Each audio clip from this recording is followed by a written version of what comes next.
Hello student. अभी सबको पता है कि मैं साउथ अमेरिका की ऑफलाइन क्लासें यहाँ ले रहा हूँ और कल का जो क्लास हुआ था उसमें मैंने दक्षिणी अमेरिका महाद्वीप की आर्थिक क्रियाओं पर काम किया था, जिसमें दक्षिण अमेरिका में कृषि क्रियाएं कहाँ होती है, किस किस टाइप की वहाँ फसलें होती हैं। तो आप सबको पता है कि जो ह्यूमन एक्टिविटी है या कृषि क्रिया है उनका जो रिलेशन है वो भौतिक दशाओं से, मृदा से, वनस्पति से और क्लाइमेट से होता है। यानी जलवायु प्रदेश आपको ये निर्धारित करेंगे कि कहाँ कौन सी क्रॉप्स होती है।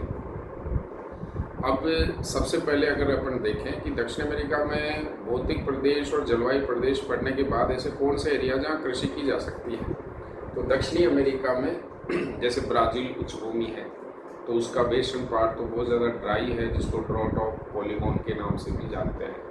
वहाँ गुयाना हाईलैंड है, अमेजन बेसिन है और सवाना ग्रासलैंड के एरिया है, पूरा एंडीज पर्वत एरिया है, पूरा दक्षिण में पेटागोनिया पठारी क्षेत्र है और पश्चिम में अटाकामा डेजर्ट है। तो दक्षिण अमेरिका के 95% भाग पर तो ये सब फैले हुए हैं और ये सब कृषि की दृष्टि से अच्छे क्षेत्र नहीं है। इसलिए दक्षिणी अमेरिका में जो कृषि होती है तो कुछ कोस्टल एरिया में होती है या फिर पराना, पराग्वे और पंपास घास के मैदान में ही होती है। तो 5 से 7% ही दक्षिण अमेरिका में ऐसे एरिया है जहाँ कृषि की जा सकती है। अब दक्षिणी अमेरिका की जलवायु दशा और भौतिक दशा के आधार पर अपन कह सकते हैं कि दक्षिणी अमेरिका में कुछ खाद्यान्न फसलें होती है, कुछ नकदी फसलें भी की जाती है। पशुपालन क्रियाकलाप भी यहाँ का सबसे महत्वपूर्ण है। जैसे यहाँ पर खाद्यान्न फसलों की बात करें तो गेहूँ और मक्का का उत्पादन अच्छा होता है। यहाँ पर जो गेहूं की पेटी है, मक्का की पेटी है और जो कपास की पेटी है उसका पैटर्न मिलता है। जो गेहूं की पेटी है वो पंपास घास के मैदान में है और जो मक्का की पेटी है वो चाकू का मैदान में है और जो कपास की पेटी है वो साओ पोलो और मिनास गेरास राज्य में है। इस तरह से इनका सीक्वेंस और इनका विस्तार है दक्षिण से उत्तर की तरफ। अब दक्षिण अमेरिका में जो गेहूँ है, गेहूँ एक शीतोष्ण कटिबंधीय क्षेत्र की फसल होती है जो 40 से 70 सेंटीमीटर वर्षा वाले एरिया में मिलती है। ज़्यादातर सेमी एरिड जोन में जो समतल मैदान हो, दोमट मिट्टी हो, वहाँ पर गेहूं का उत्पादन किया जा सकता है। ऐसी कंडीशन दक्षिणी अमेरिका में पंपास घास मैदान और उसके सराउंडिंग क्षेत्र में मिलती है, जो दक्षिणी अमेरिका का गेहूं का अर्धचंद्राकार क्षेत्र कहलाता है। ये जो गेहूँ उत्पादन क्षेत्र है दक्षिणी अमेरिका में उत्तरी अर्जेंटीना, पश्चिमी उरुग्वे और पूर्वी पराग्वे और दक्षिणी ब्राज़ील के जो पराना और रियो ग्रांडे डी जो सुल स्टेट है वहाँ पर गेहूं का उत्पादन सबसे ज़्यादा होता है। यानी दक्षिणी अमेरिका में सर्वाधिक जो गेहूं उत्पादक देश है वो अर्जेंटीना है। उसके बाद सेकंड नंबर पर जो खाद्यान्न फसल आती है वो मक्का है। मक्का एक तरह से पशुओं के खिलाने के काम भी आती है, चारा फसल के तौर पर भी होता है, खाद्यान्न फसल के तौर पर भी इसका उत्पादन होता है।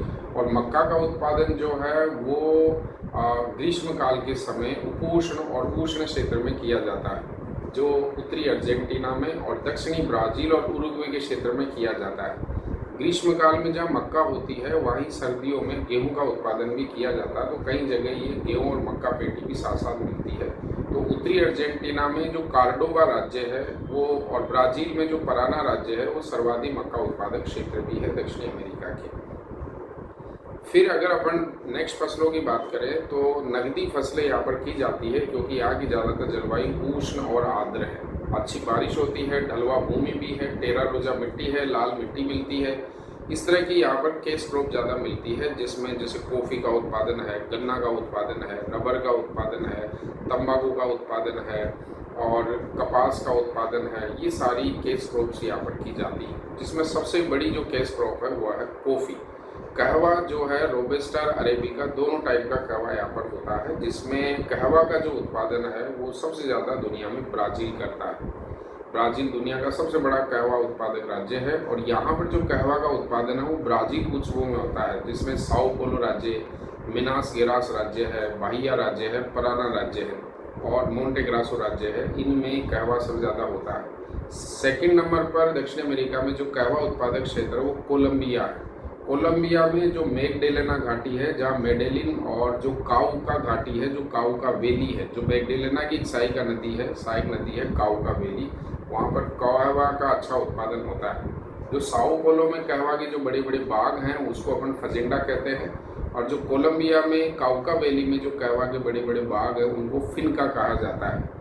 और ब्राज़ील में जो कहवा का जो निर्यात, ज़्यादातर बाग का निर्यात करते हैं, और निर्यात का जो बंदरगाह है वो साओ पोलो के पास में ही सेंटोस पोर्ट है, जिसको कॉफ़ी पोर्ट भी कहा जाता है। तो इस तरह से दक्षिण अमेरिका में कॉफ़ी का उत्पादन ब्राज़ील और कोलंबिया में किया जाता है। दूसरा, गन्ना जो है उष्णकटिबंधीय फसल है, अधिक वर्षा वाले क्षेत्र में की जाती है। और गन्ना का जो उत्पादन है ब्राज़ील के पूर्वी तट पर ज़्यादा होता है, जहाँ मानसून जलवायु होती है, जिसमें बाहिया राज्य, मिनास गेरास राज्य और रियो दी जेनेरो, उसके आसपास के क्षेत्रों में गन्ना अच्छा उत्पादित होता है। इसीलिए ब्राज़ील के पूर्वी तट पर शुगर इंडस्ट्री भी काफ़ी डेवलप हुए है। कपास की अगर बात करें तो कपास एक अर्धशुष्क और उपोष्ण क्षेत्र में होता है, जहां कुछ समय बारिश हो, और लेकिन जब कपास पकती है उस समय आकाश थोड़ा सा साफ होना चाहिए। तो ऐसी कंडीशन दक्षिणी ब्राज़ील में मोंटे ग्रासो, पराना राज्य और मिनास गेरास राज्य में है। तो वहां पर कपास का उत्पादन ब्राज़ील में होता है। थोड़ी बहुत कपास उत्तरी अर्जेंटीना में और पराग्वे में भी होती है।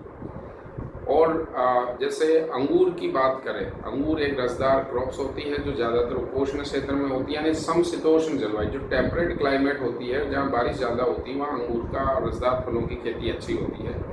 तो दक्षिणी अमेरिका में ज़्यादातर जो भूमध्य सागरीय और चीन तुल्य जलवायु है, वहाँ पर अंगूर का उत्पादन अच्छा होता है। तो मध्य चिली सबसे बड़ा दक्षिण अमेरिका का अंगूर उत्पादक क्षेत्र है, जहाँ पर मध्य चिली में सेंटियागो वैली, वालपरेजो वाली, सेंटियागो वैली, वालपरेजो वैली है।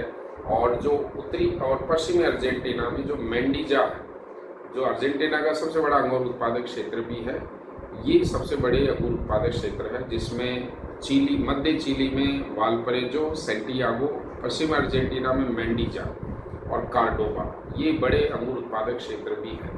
और अगर पशुपालन की बात करें तो दक्षिण अमेरिका में सर्वाधिक जो पशुपालन है वो पंपास घास के मैदान में होता है। और यहाँ पर जो है यहाँ पर बीफ कैटल, मांस प्रसंस्करण उद्योग है, और यहाँ पर जो है दूधारू पशुओं का भी पालन होता है। ज़्यादातर कॉमर्शियल पशुपालन का क्रियाकलाप ज़्यादा होता है। यहाँ पर जो पशुओं को चराने के लिए बड़े बड़े बाड़े होते हैं, जिनको एस्टेंसिया भी कहते हैं, जिसमें खेत को 3 या 4 भागों में बांट देते हैं, जिसमें कुछ भाग पड़ती भूमि के तौर पर है, कुछ भाग खाद्यान्न भूमि के अंतर्गत रहता है, और कुछ पशुओं को चराने के काम में लिया जाता है। तो ऐसे बड़े बड़े जो पशुओं के बाड़े हैं उनको एस्टेंसिया भी कहते हैं। यहाँ जो पशुओं को चराने वाले जो एरिया है या वाले होते हैं उनको गाँव भी कहा जाता है। और थोड़ा बहुत जो पशुपालन है वो सवाना ग्रास लैंड में, लानोस घास का मैदान है जो वेनेजुएला में, वहाँ होता है। और वेनेजुएला में जो पशुओं को चराने वाले जो लोग होते हैं उनको लानारोज भी कहते हैं, लानारोज। तो इस तरह से कृषि और पशुपालन एक्टिविटी दक्षिण अमेरिका में ज़्यादातर पंपास घास के मैदान और पराना पराग्वे बेसिन, यानी उत्तरी अर्जेंटीना और दक्षिणी ब्राज़ील में ही केंद्रित है। ये मेन ही कृषि के एरिया है। अब जैसे दक्षिण अमेरिका के बारे में अपन रेगुलर पढ़ रहे हैं, ऐसे स्टूडेंट जो अभी फर्स्ट ईयर में है, सेकेंड ईयर में है, या थर्ड ईयर में है, या एमए कर रहे हैं, जिनको आगे जाकर स्कूल व्याख्याता और असिस्टेंट प्रोफेसर और केबीएस, इन सब की अच्छी तैयारी करनी है, नेट जेआर की अच्छी तैयारी करनी है, तो अभी से आप वर्ल्ड ज्योग्राफी को स्पेशल बैच में आप ले सकते हो। ये हमारा बैच रेगुलर शाम के समय चलता है 5 से 7:30 के बीच में। अभी दक्षिण अमेरिका चल रहा है और लगभग हम 25 जून या 1 जुलाई के आसपास नया महाद्वीप अफ्रीका महाद्वीप शुरू होने वाला है। तो जो भी कैंडिडेट अफ्रीका महाद्वीप से जुड़ना चाह रहे हैं वो रजिस्ट्रेशन करा के रखें। और शाम को रेगुलर क्लास होती है, जिससे आपका एक आउटिंग होगा और एक नई चीज़ सीखने को भी मिलेगी, और ज्योग्राफी का आपको नॉलेज होगा। और जो कैंडिडेट कंप्लीट ज्योग्राफी सब्जेक्ट को पढ़ना चाह रहे हैं, नेट जेआरएफ का बैच लेना चाह रहे हैं, तो वो बैच हमारा 25 जुलाई से शुरू होने वाला है। ये बैच सुबह 9 से 1 बजे तक रहता है। इसमें रेगुलर क्लास और टेस्ट प्रक्रिया रहती है। तो दिए गए नंबर पर आप कॉल करके या व्हाट्सएप करके रजिस्ट्रेशन करा के रखें, बात करें, और संस्थान में मिलने का समय लेकर आप संस्थान में भी विजिट कर सकते हैं। तो ये सारी चीज़ें, क्योंकि ज्योग्राफी को पढ़ना है तो आप अभी ऑफलाइन कक्षा में पहले आप अच्छा वर्क करें, वर्ल्ड ज्योग्राफी को डिटेल में समझें, विश्व और भारत के रीजन ज्योग्राफी को अच्छे से वर्क करें। अगर आपका प्रादेशिक भूगोल बहुत अच्छा है तो आपका भौतिक और थ्योरेटिकल ज्योग्राफी भी अच्छा होगा। Thank you.